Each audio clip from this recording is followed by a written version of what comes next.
So here we are on the PC release. Just a disclaimer, this isn't new or anything. Unlike the sequels, Rogue Squadron wasn't restricted to consoles. This PC release is a bit controversial though. Supposedly the AI is a lot stupider, it tends to stutter a little to a lot on some stages, and there's this weird camera glitch where Lakitu is Slakitu. Only way to get around this is to swap camera angles when it happens. Thankfully for the 360 controller, that's just by pressing start. A pretty bizarre glitch, though even more bizarre is how 2 decades of time and a re-release still hasn't managed to fix this. A weird camera glitch I can handle, but the stuttering is something else. Unfortunately, I did all I could. This issue persisted in all cases, so you're gonna have to bear with me here.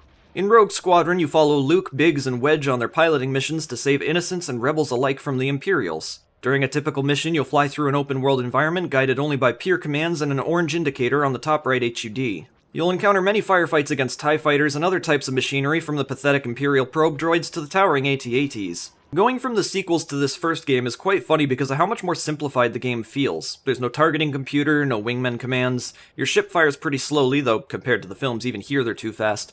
Visually, the game still looks pretty good. I'd be surprised if I didn't already know this was on the Nintendo 64. Of course, considering the port is scaled back, to me it looks like an early PlayStation 2 game. That's the best comparison I feel I can make. In terms of presentation, however, it's still a charmer. Friendly ships flying past you, transports crossing the roads below, the world feels lively. Cable out, let her go! The voice lines from familiar characters help in what create a fitting sense of immersion. The iconic sound effects are all there, and the score is fantastic. Always perfectly fitting to the scenario at hand. We've come to expect high-quality music from LucasArts Productions, and the reasons for that, while far and wide, can be equally demonstrated in this game. Rogue Squadron's gameplay is familiar to me, but in many ways what it does reminds me of how much better the sequel did it. I feel like fans of the original game aren't going to be too fond of me after this one because of how much I compare it to the sequel, but I don't know. The sequel just kinda does everything better in my opinion. Doesn't make this one any less good. Okay, kinda does. Rogue Squadron feels repetitive and a bit slow.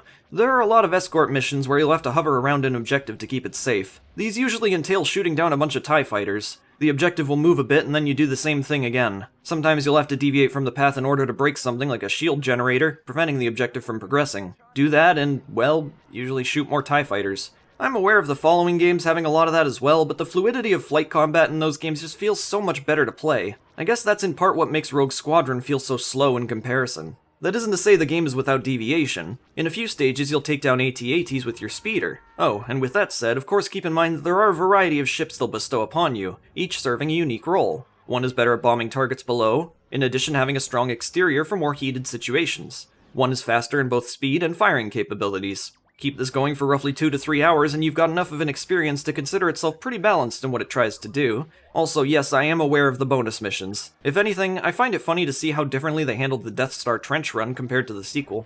I understand why it was a bestseller back then. It has a lot of destructible environments, flight controls that for its time were pretty solid. It also let you fly some of the most iconic fictional vehicles of all time, adored by millions. This game didn't have to do too much to sell well, yet despite that they pulled together a very convincing release that I really respect. Well, respect where it's due, I think this PC release is hot garbage, but the game itself is solid. I see it as merely a distraction these days for fans of the genre. Maybe Star Wars fans specifically would get more of a kick out of it, but personally, I don't see myself revisiting it.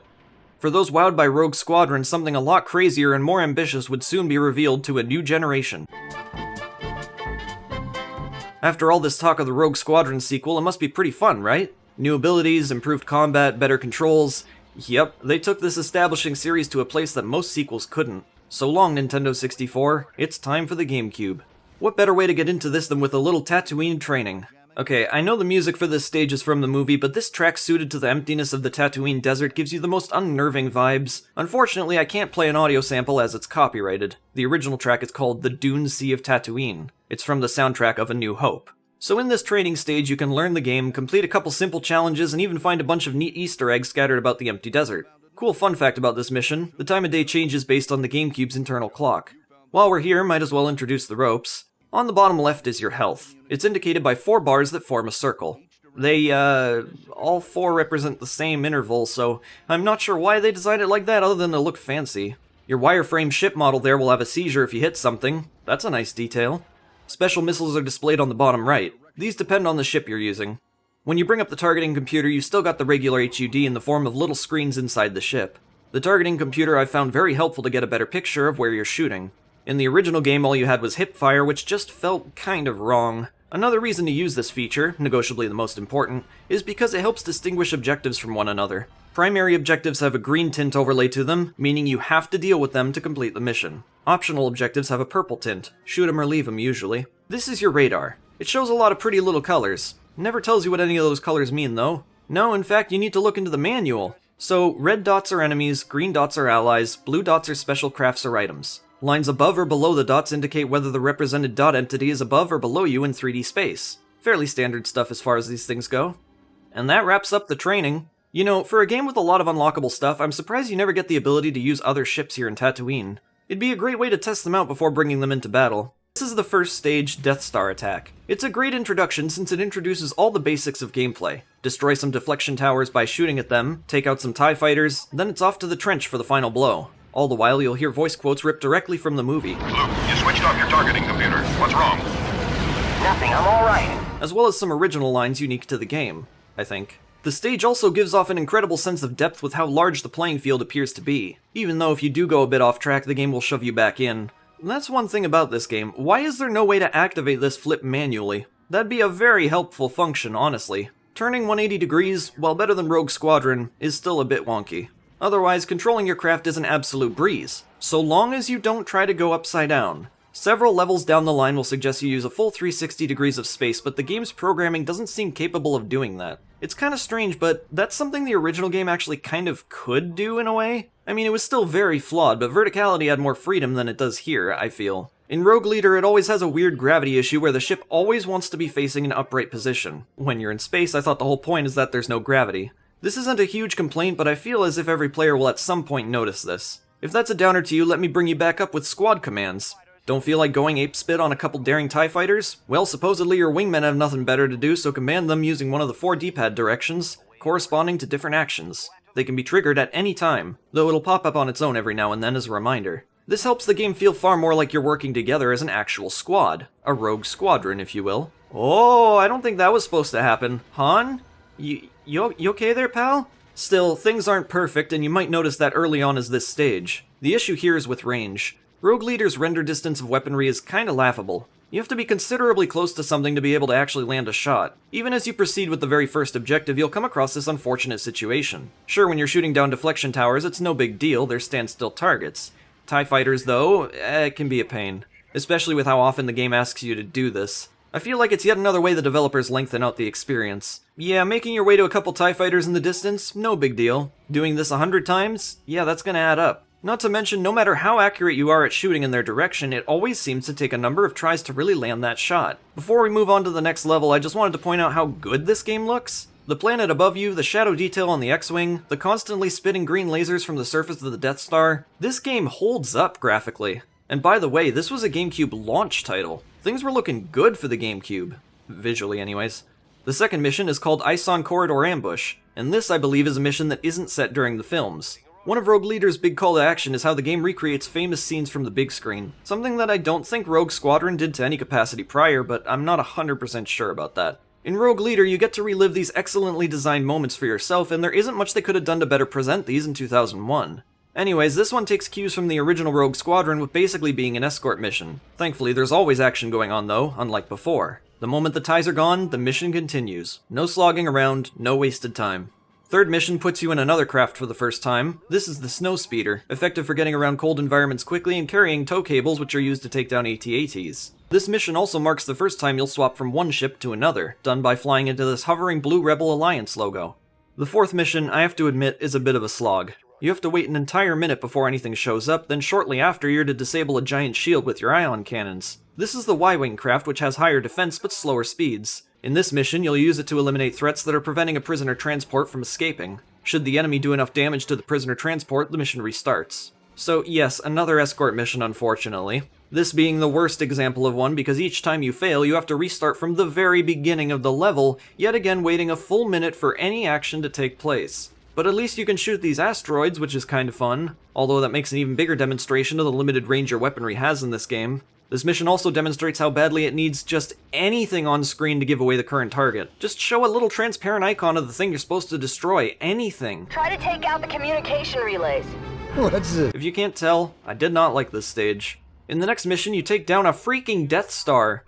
The ship you use to do so is kinda funky, but I admire its schematics. The circular pod at the top is on a gyroscope, which means that your ship flips about, whilst you, the pilot, do not. Following that stage is the one stage of frame rate issues, Vengeance on Cothless. In a later documentary, they mentioned how this level has something called light scattering, which is probably what's causing that. Anyways, you get to swap between 3 different types of craft in this one, which is awesome. Each has a specific use here as well. In particular, the Y-Wing will be useful when taking out some of the walkers emerging from the wreck of the Death Star. Sometime later, you get to a mission called Raid on Bespin, which is a huge deviation, environmentally, from what you've experienced thus far. You have to protect some gas canisters hovering on platforms for the rebels to steal from the Imperials. Easier said than done with these blimps housing 6 individual turrets. You pretty much need to take care of those, else the gas canisters will explode and you'll have to restart. Taking down the turrets individually is pretty much impossible without running through your 3 lives, so what do? You activate the cheat code for unlimited lives, because heck if I know how to do this otherwise. After all, the targeting computer only shows these turrets as shootable, not the blimp engines above the turrets.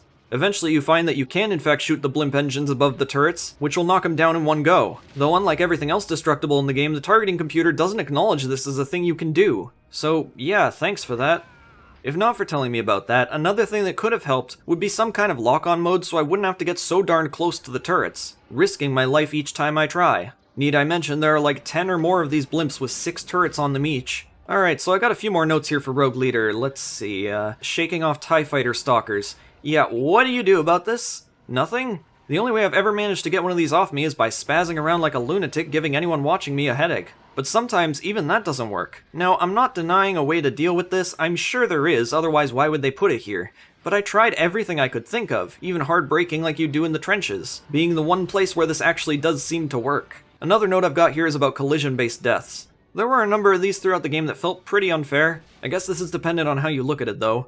Probably the real issue is that you only get 3 lives. That makes the risk very big in most cases. I do remember a couple times the enemy crafts would just fly right into me out of nowhere kamikaze style, which would have me lose a life. Just now I even found footage of one of my own wingmen doing that to me.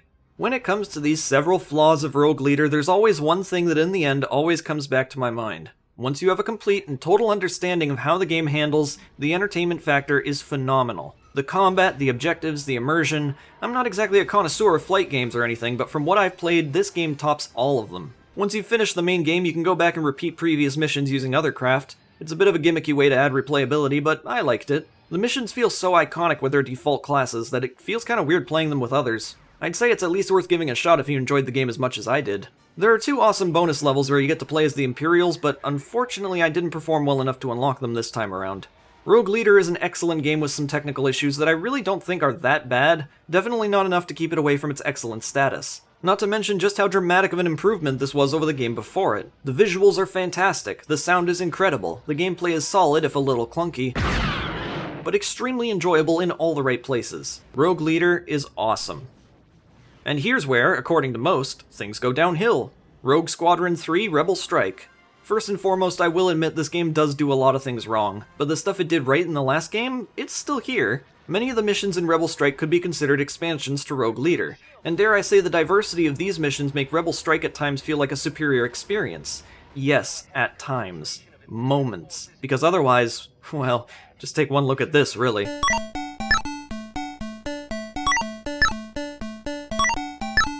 Look up the cheats for this game, you'll find that there exists a short documentary on the disc. There's one on Rogue Leader as well, but there's not really too much to say about that one. Rebel Strike's documentary? Well, it gives us a bit of an insight as to why they made their successful flight sim into less of a successful flight sim. Not only was the game rushed out, but the developers, according to the interviews, thought they could bring similar action sequences from the movies on foot with the same sort of pacing and style. They did say it was something they had considered even during the development of Rogue Leader. The only other experience they had into this sort of thing, from what I gather, is a game called Indiana Jones and the Infernal Machine. Of course, maybe they just wanted to shift gears a bit.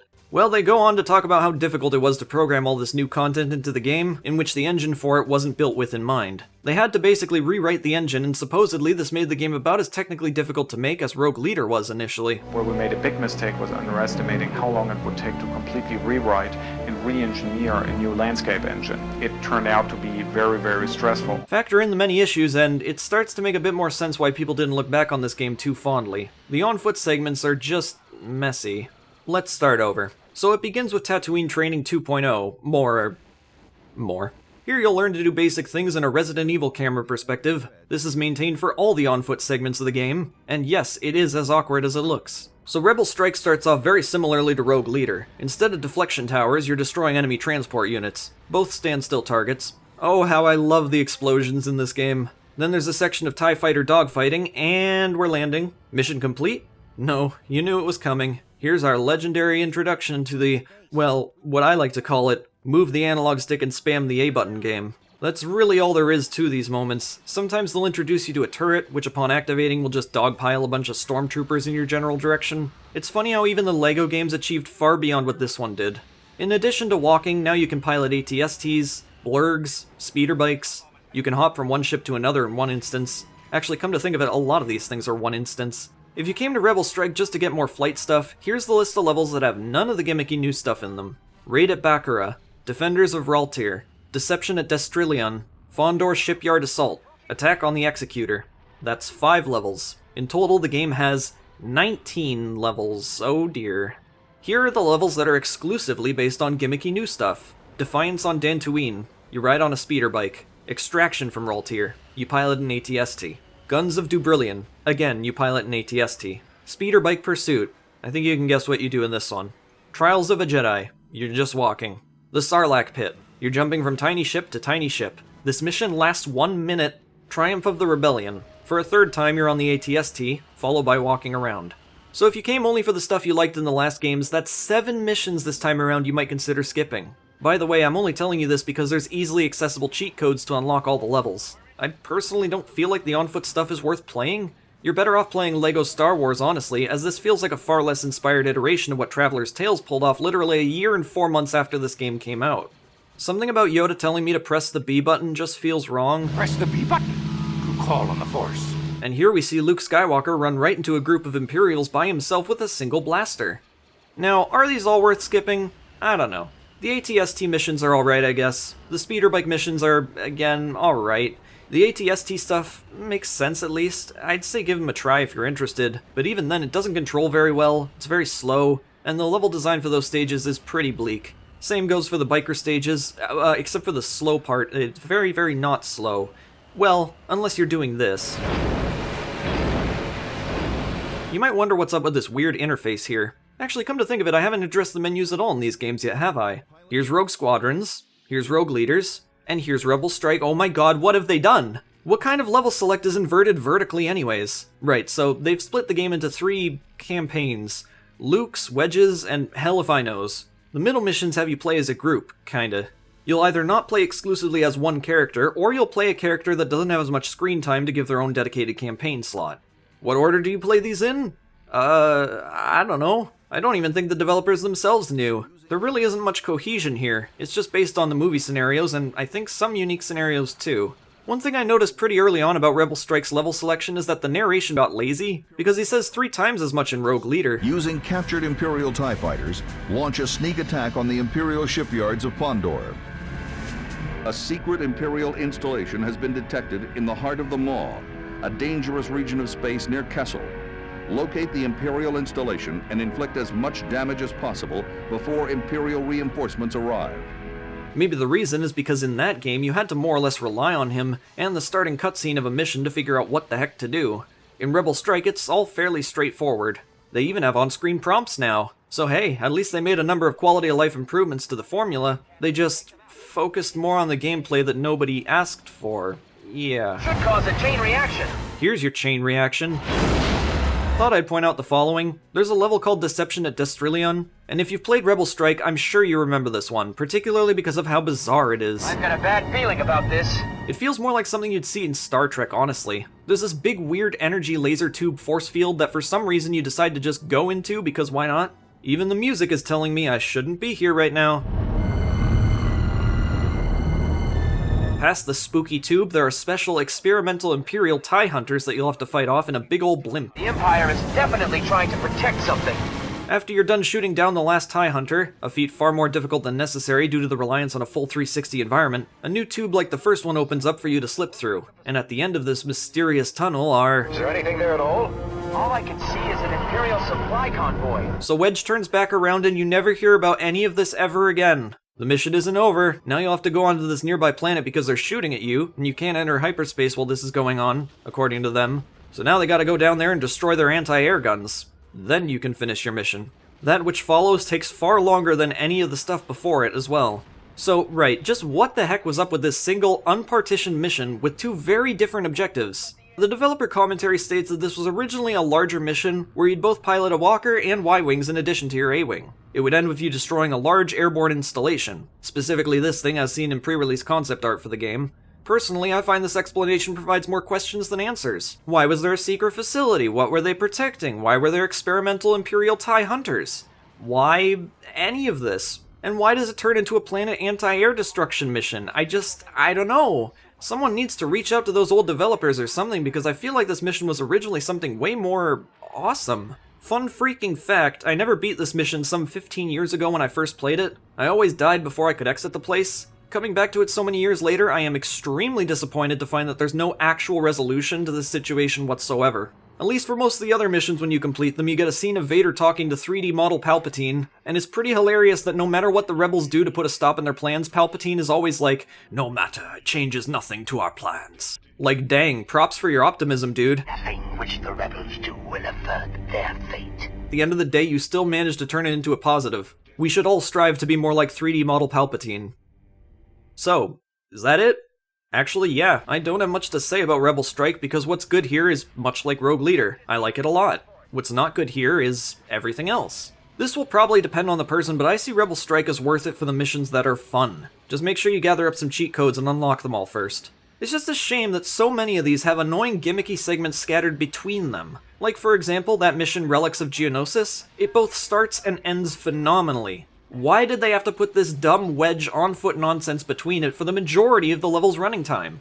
Need I mention the insanely awesome sonic charge missiles that literally mute the game the moment it makes impact, to fade back into a loud explosive bang? You only get to use these once you've found and piloted the Jedi Starfighter on the planet below. Have your 3 campaigns, whatever. Just set aside one of them specifically for the on-foot stuff. Maybe make the second campaign consist of the other stuff like biking and the ATST missions. The primary focus should be the flight. Oh, if only there was a way to categorize and specifically target out the flight missions. Then Rebel Strike would have been awesome. What a damned shame. At least I unlocked some cool arcade games to play.